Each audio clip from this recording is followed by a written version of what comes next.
I had meticulously planned every detail to celebrate our 20th wedding anniversary. A heartfelt dinner, decorations that reflected our journey together, and the hope of rekindling the love we once shared. But as I stood there, excitement coursing through my veins, my husband stormed in, his face a mask of anger. "What is this?" he shouted, dismissing my efforts as if they were nothing. The warmth I had built around our celebration shattered in an instant when he threw divorce papers at me, the cold reality of his words cutting deeper than any blade. "I'm taking our son and leaving you," he spat, and in that moment, I felt the ground beneath me crumble. Alone and in shock, I felt a fire ignite within me, a desire for revenge that would change everything. Little did he know, the tables would soon turn, and he would find himself on the road, stripped of the life he thought he could control. I sit here in my modest apartment in Dallas, Texas, surrounded by the remnants of a life I once dreamed of. It's funny how life can change so quickly. One moment, you're full of hope and ambition, and the next, you're left picking up the pieces of your shattered dreams. My name is Megan, and this is the story of how I learned to reclaim my life. I was raised by my father after my mother passed away when I was just a child. He was my rock, my everything. I remember sitting on his knee as he read me bedtime stories, always emphasizing the importance of education. "You can achieve anything if you just work hard, Megan," he would tell me, his eyes shining with belief. He saved every penny he could to fund my college dreams, and for that, I am forever grateful. But life has a way of throwing curveballs when you least expect them. When I was in my late teens, tragedy struck. My father passed away unexpectedly, leaving me alone in a world that felt overwhelmingly empty. I had to drop out of college, and suddenly, my dreams felt so far away. I remember staring at the stack of bills piling up on my kitchen table, wondering how I would make ends meet. I felt like I was drowning, struggling to keep my head above water. It was during this tumultuous time that I met Kevin. He was a charming fellow student in his late 20s, with a smile that could light up a room. We quickly fell in love, and I felt a flicker of hope reignite within me. We married not long after, and I thought I had finally found my partner in life. But as time went on, I began to realize that the love we shared came with a price. To support Kevin through his studies, I took on 2 jobs. By day, I worked as a hotel cashier, greeting guests with a smile while my heart ached inside. By night, I donned an apron as a waitress, serving greasy burgers and cold coffee to tired travelers. I was exhausted, but I kept pushing forward, fueled by the promise Kevin had made. Once he graduated and found a good job, it would be my turn to chase my dreams. But things didn't turn out as I had hoped. Kevin graduated, but instead of supporting me, he became more demanding. "Megan, when will dinner be ready?" he would ask, his tone sharp. "I can't eat this fast food crap anymore." His requests turned into commands, and I found myself juggling housework along with my jobs, feeling like I was losing my identity. I longed for the day I could return to school, but Kevin dismissed the idea outright. "We can't afford it, Megan. Every penny counts," he would say, leaving no room for discussion. My dreams of a career in investment management slowly faded into the background, overshadowed by the responsibilities of being a wife and provider. Not long after, I became pregnant with our son, Ryan. While I was overjoyed at the prospect of becoming a mother, I also felt a sense of dread. How would I ever manage to raise a child and work 2 jobs? But I was determined to give Ryan everything I had, just as my father had done for me. Yet, Kevin's parents, who never approved of me, started to influence Ryan's upbringing. They treated me with disdain and pushed Ryan to do the same. As Ryan grew into his teenage years, he began to adopt Kevin's dismissive attitude. "Mom, why do you always have to embarrass me?" he would say, rolling his eyes as if I were the most ridiculous person in the world. I felt my heart shatter a little more each time, and I was left questioning my worth as a mother. Despite the turmoil, I tried to be the best mom I could be. I wanted Ryan to know love and support, but as I watched him distance himself from me, I realized that my efforts were being undermined. Kevin had succeeded in creating a wedge between us. The loneliness I felt was unbearable, but I kept hoping that things would improve. Then came our wedding anniversary, a day I had looked forward to for weeks. I planned a small celebration, hoping to rekindle our family bond. I decorated our living room with balloons and baked Kevin's favorite cake. But when he came home, his expression soured as he took in the scene. "What's all this?" he sneered, his voice dripping with disdain. "You think this is going to fix everything?" My heart sank. "I just wanted to celebrate us, Kevin. I thought we could." "Celebrate? You've done nothing but hold me back, Megan. This is pointless." He paused, his eyes narrowing. "In fact, I'm done." Before I could react, he threw divorce papers at me. "I'm leaving. I'm taking Ryan with me." I felt the world tilt beneath my feet. "You can't do this." I cried out, desperate and broken. But the look in his eyes told me everything I needed to know. The man I had devoted my life to was now my greatest enemy. As he walked out, taking Ryan with him, I realized that I had hit rock bottom. But in that moment of despair, a flicker of determination ignited within me. I may have lost my family, but I would not lose myself. I vowed to reclaim my life, no matter what it took. I stood there, alone in the silence of our once happy home, and made a promise to myself. I would rise from the ashes of my betrayal and reclaim my dreams. The journey ahead would be tough, but I was ready to fight for my future. After Kevin walked out, taking Ryan with him, my world shattered. I stood alone in the silence of our once happy home, the divorce papers crumpled in my hands. I felt lost and heartbroken, but deep inside, a spark ignited. I knew I had to reclaim my life, and that meant going back to school to finish the degree I had always wanted. I spent the next few weeks in a fog, trying to process everything that had happened. The loneliness was overwhelming. I would sit on the couch, staring at the walls, my mind racing with thoughts of what could have been. But every time I felt myself slipping into despair, I would remind myself of my father's words. "You can achieve anything if you just work hard, Megan." It became my mantra. Determined, I enrolled in a local community college. It wasn't easy. I had to juggle my studies with my job as a hotel cashier, but I was fueled by the desire to prove to myself that I could rise above my circumstances. Each class felt like a step toward reclaiming my identity. I immersed myself in the coursework, rediscovering the passion I had for finance and investment management. The first day of classes was nerve-wracking. I walked into the lecture hall, my heart racing. As I took a seat, I scanned the room, noticing students much younger than me. Doubts crept in. What am I doing here? I'm just a dropout, I thought. But then I remembered the promise I made to myself. I was not just there for an education. I was there to reclaim my life.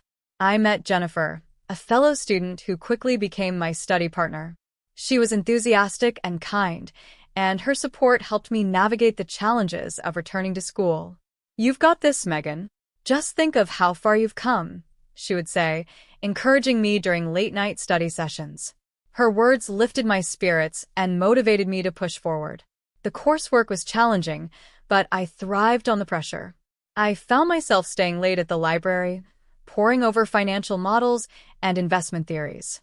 The more I learned, the more I realized how passionate I was about the field. I could see a future unfolding before me, a future where I would be successful, independent, and fulfilled. As the months passed, I made significant progress in my studies. I earned good grades and began to build a sense of confidence I hadn't felt in years. Each success was a reminder that I was capable of more than I had ever believed. However, amidst my academic achievements, thoughts of Ryan weighed heavily on my heart. I missed him terribly, but I also recognized that I couldn't let my past define me. I had to focus on my future. One evening, as I was studying for an upcoming exam, I received a text from Ryan. It was brief. "Mom, can we talk?" My heart raced. I hadn't heard from him since Kevin took him away. I quickly replied, agreeing to meet at a nearby cafe. When I arrived, I saw him sitting at a table, staring into his coffee cup. He looked older, weighed down by the pressures of teenage life. I approached cautiously. "Hi, Ryan," I said, forcing a smile. He looked up, his expression a mixture of resentment and confusion. "Hey, Mom," he replied, avoiding my gaze. "I've been thinking about everything." "I miss you so much," I said, my voice trembling.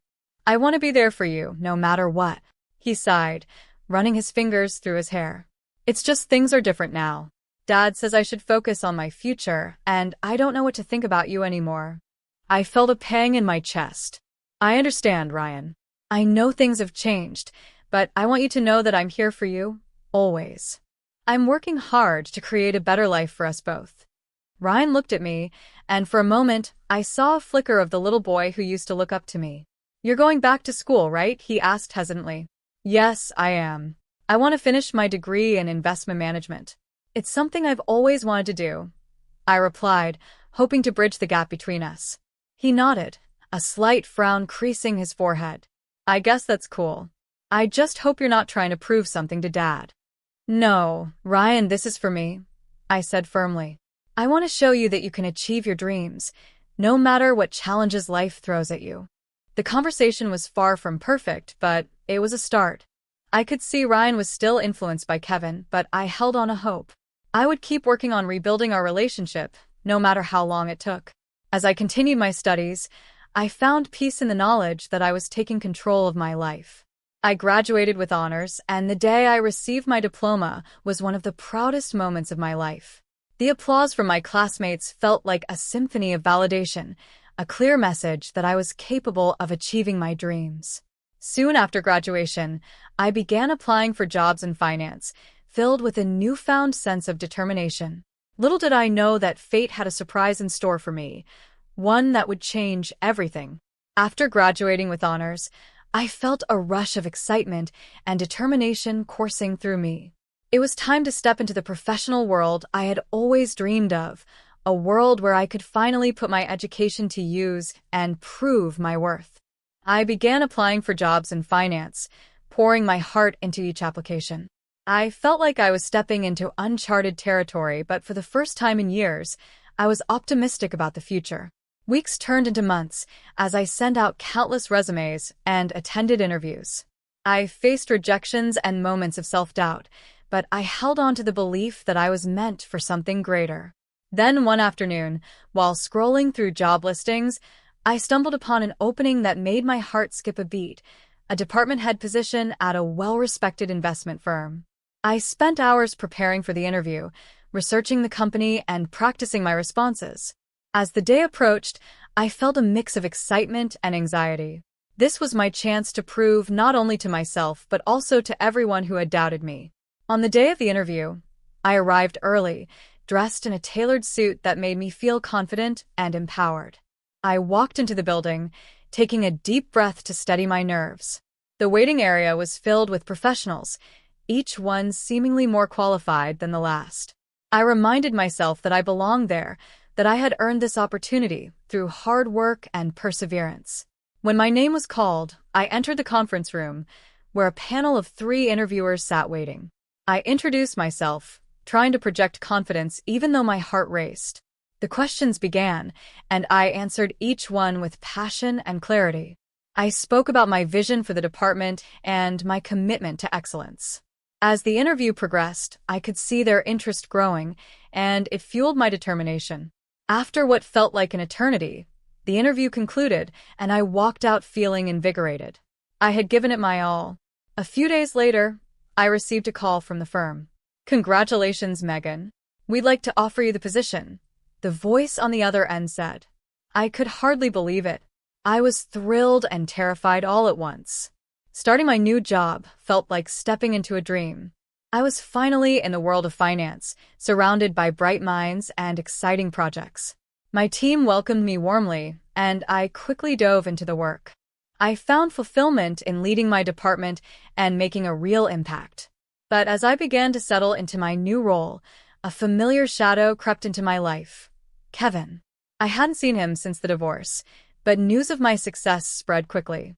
One afternoon, as I was walking through the office, I spotted him in the hallway.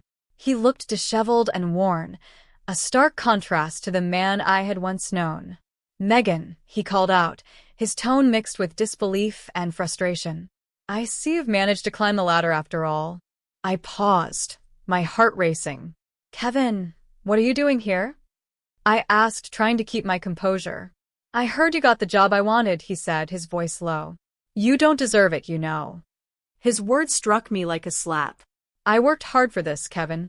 You didn't believe in me, but I proved myself, I replied, my voice steady. He scoffed, crossing his arms. You think you can just take everything away from me? Ryan doesn't want to see you. He's happier without you. My heart sank at the mention of Ryan. I'm still his mother. I want to be part of his life, I said, desperately trying to reach him. Stay away from him, Kevin warned, his tone cold and threatening. You're not the woman I married. You're just a dropout trying to make a name for yourself. In that moment, I felt a wave of anger and sadness wash over me. I'm not that woman anymore, Kevin. I'm stronger than you think. I will not let you dictate my life or my relationship with Ryan. With that, I turned and walked away, my heart pounding. I knew the confrontation had stirred up old wounds, but I also felt empowered. I had come so far, and I wasn't going to let Kevin's bitterness hold me back. Despite the tension with Kevin, I threw myself into my work, focusing on my goals and the people I worked with. My team thrived under my leadership, and I began to earn respect in the industry. I was creating a name for myself, a stark contrast to the woman who once felt invisible in her own home. As weeks passed, I received an unexpected message from Ryan. He wanted to meet. My heart raced with hope and trepidation. Maybe, just maybe, we could start to mend our fractured relationship. After weeks of silence, Ryan's message asking to meet filled me with a mix of hope and anxiety. I hadn't seen him since Kevin took him away, and the thought of facing my son stirred up a whirlwind of emotions. What if he blamed me for everything? What if he didn't want to see me? Despite the fear, I knew I had to try. We agreed to meet at a cafe I used to visit with Ryan when he was younger. As I walked into the familiar place, the aroma of coffee filled the air, bringing back memories of simpler times. I spotted Ryan sitting at a table, his face buried in his phone. He looked older, more serious, and my heart ached at the sight of him. Hi, Ryan, I said softly as I approached. He looked up, surprise flickering across his face before he quickly masked it with indifference.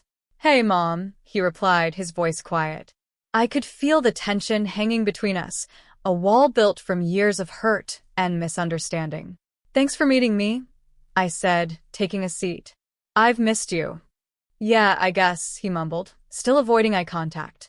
I knew the road to reconciliation would be long and bumpy, but I was willing to fight for it. I know things have been rough between us. I started, searching for the right words. But I want you to know that I'm here for you. I'm trying to be a better person and a better mom. He finally looked up, uncertainty clouding his eyes. Dad says you're just trying to make yourself look good. You don't really care about us. His words stung. That's not true, Ryan. I care about you more than anything. I've worked hard to build a life I can be proud of, one that you can be proud of too. I don't know if I believe you, he said, crossing his arms defensively. You left us. I didn't leave you, Ryan. Your dad made that choice for us, I explained, my voice trembling with emotion. But I promise you, I'm here now, and I want to be involved in your life again. Silence fell between us, heavy and uncomfortable. Finally, he sighed, running his fingers through his hair. I just don't know if I can trust you, he admitted. Things are different now. I understand, I replied gently, but I'm willing to fight for that trust. I'm not the same person I was before. I've changed, and I'm still changing. Ryan shifted in his seat, and I could see the conflict in his expression. Dad talks about you a lot. He says you're just using your job to show him up. That's not my intention, I said earnestly. I want to show you that you can achieve your dreams, no matter the obstacles. I've worked hard to get to where I am now, and I want to help you find your own path. He looked at me, and for the first time, I saw a glimmer of hope. Okay, he said hesitantly. Maybe we can start with lunch next week. Just the two of us. A wave of relief washed over me. I'd love that. Thank you, Ryan. As we continued to talk, the tension began to lift. I shared stories about my new job and my challenges in returning to school, while he slowly opened up about his interests and struggles. It was a small step, but it felt monumental. I realized that while the road ahead would be challenging, this was the beginning of a new chapter for us both. Later that evening, I reflected on our conversation. I felt a sense of peace settling within me. I had faced my past, confronted my fears, and was working to rebuild my relationship with Ryan. The scars from my marriage to Kevin would linger, but they no longer defined me. I had reclaimed my life, found my voice, and discovered my worth. I continued to excel at work, earning respect from my colleagues and carving out a space for myself in the finance world. And with every step forward, I was proving to myself and to Ryan that I was capable of so much more than anyone had ever believed.